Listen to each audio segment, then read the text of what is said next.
Jennifer, what'd you say is marketing strategies overall? There's so many to cover. What do you think are going to make the biggest impact, the biggest return, are going to be the most important and valuable to look at for the coming year? I think number one is content, and then how you leverage that content across multimedia, all these different other areas is critical. Um, and number two is service to the consumer's experience. What are you doing internally to make it exceptional? Well, that's what we have to focus on every day. I know we have our sucky days, right? We have to figure the same thing is how do we make this really complex process a really exceptional feeling for our clients? Well, all business owners have to concentrate on that. So right now, what are we doing? We're generating content. This content can be sliced and diced into 30 different segments.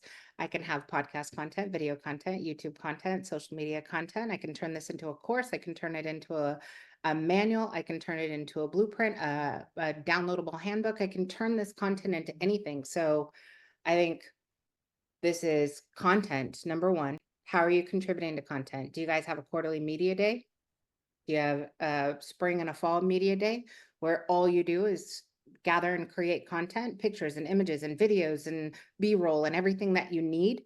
Are you internally keeping track of the FAQs, legit FAQs, not the ones your SEOs build for you based on search data, but is every person that's going into a consumer home keeping a list of all of the questions that are asked at the kitchen table, turning those into a spreadsheet that turns into a list of tasks for you to create content for each and every one of those in the format of video and text and audio and so forth. And then that content across the board. Now, how are we using SEO, social, local, GLSA, paid advertising, and all these other mediums in order to and leverage that content? If it doesn't start with number one, everything else is a semi-miss. It's average at best. And out of everything in here, Brandon, do you see anything just from a tool perspective that can be combined with them, utilized with them, whether it's AI or not, as a factors to like a return on these types of things? Is there anything there that you work with or even recommend, like everybody, if you need to track everything, you got to be all over it? Yeah, for sure. So I would definitely say what makes at least leveraging a tool like chat is what you can feed it. So the more information you have about your particular scenario, the higher quality output you're going to get. So for instance, we highly recommend for companies that can opt for it, leveraging a tool like Searchlight.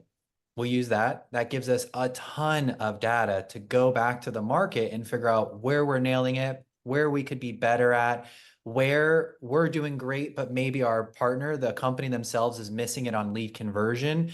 It helps to really shed light on where there is a bottleneck in the business and how we can make recommendations to get through that bottleneck. So I think the more data you can collect, the better. You can then feed it into tools like chat, and you can get a lot of insights very quickly and really move the needle. So I would definitely recommend investing in tools that give you a lot of data insights, whether that's conversion tracking tools, both from lead tracking or revenue tracking on conversion.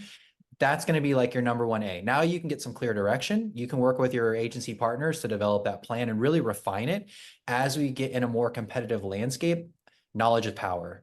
And we have a tool to work with that knowledge already and help feed us some answers, but we've got to supply it. So I would definitely say invest in data collection efforts and then leverage AI where you can to automate your processes where it's just impossible to maintain the same standard when you have a human element. We see that in some of our AI CSR tools that we've been exploring lately. I think, Dan, you're pretty familiar with that. I think we've got a slide here